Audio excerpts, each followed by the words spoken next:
Friends, आज के इस वीडियो में मैं आपको ये बताने जा रहा हूँ कि कैसे आप अपने iQOO Z9X Android mobile phone में अगर आपके मोबाइल से फ़ोन करते समय फ़ोन से आवाज़ नहीं आ रही है, तो इस प्रॉब्लम को आप सॉल्व कैसे कर सकते हैं। आज के इस वीडियो में मैं आपको डिटेल में जानकारी देने वाला हूँ। तो चलिए यहाँ पे वीडियो को हम स्टार्ट कर लेते हैं। देखिए दोस्तों, आपको सबसे पहले मोबाइल फ़ोन को एक बार रीस्टार्ट करना है, ठीक है। अगला काम ये करना है, आपके फ़ोन में फाइल का ऐप है ना, इस फाइल के ऐप को ओपन करना है। इसमें आपको ना नीचे की साइड ऐप्स का ये वाला ऑप्शन आपको टैप करना है। अब यहाँ पर आपको सबसे ऊपर ये सिस्टम ऐप लिखा हुआ है, सिस्टम ऐप पे टैप करना है। इस वाले पेज में आप नीचे आएंगे तो आपको ये ऑप्शन मिलता है एंड्रॉइड सिस्टम। एंड्रॉइड सिस्टम पे टैप करेंगे तो इसके अगले पेज में आपको ये स्टोरेज एंड कैच का ऑप्शन टैप करना है, ठीक है। अब यहाँ पर आपको क्लियर कैच का ये वाला ऑप्शन आपको टैप करना है, तो आपका कैच के सामने डेटा जीरो हो जाता है, ठीक है।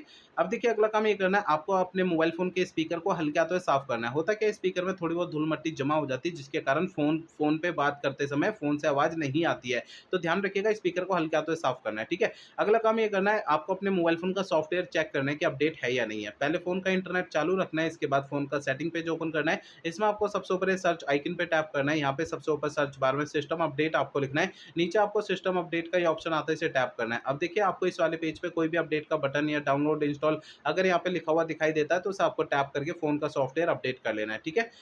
अब देखिए अगला काम ये करना है कि आपको है ना अपने मोबाइल फ़ोन को रीसेट करना है। देखिए मोबाइल फ़ोन को रीसेट आपको तब करना है जब मेरे बताए हुए पिछले प्रोसेस कोई भी काम नहीं करते हैं, तब आपको फ़ोन को रीसेट करना है, अदरवाइज़ नहीं करना है। फ़ोन को रीसेट करने के लिए फ़ोन का सेटिंग पेज ओपन करिए, इसमें आपको सबसे ऊपर सर्च आइकन पे टैप करना है। यहाँ पे सबसे ऊपर सर्च बार में रीसेट आपको लिखना है। आपको नीचे की साइड ये ऑप्शन मिल जाएगा erase all data factory reset, इसे टैप करना है। इसके अगले पेज में erase all data factory reset का ये ऑप्शन दोबारा टैप करेंगे ना, तो इससे आपका फ़ोन जो है रीसेट हो जाएगा और आपकी प्रॉब्लम सॉल्व हो जाएगी। लेकिन फ़ोन को रीसेट करने से पहले 2 बातों का ध्यान रखना है। पहली बात ये ध्यान रखनी है, आपके मोबाइल फ़ोन में जितना भी डेटा है उसका बैकअप ले लीजिए अपने फ़ोन में। और दूसरी बात ये ध्यान रखनी है, आपके फ़ोन की जीमेल आईडी और जीमेल आईडी का पासवर्ड आपको पहले से नोट करके रखना है। तो ये 2 काम पहले करना है, उसके बाद फ़ोन को रीसेट करना है, ठीक है? तो मेरे बताए तरीके आपको यूज़ करने से आपकी प्रॉब्लम सॉल्व हो जाएगी, ठीक है?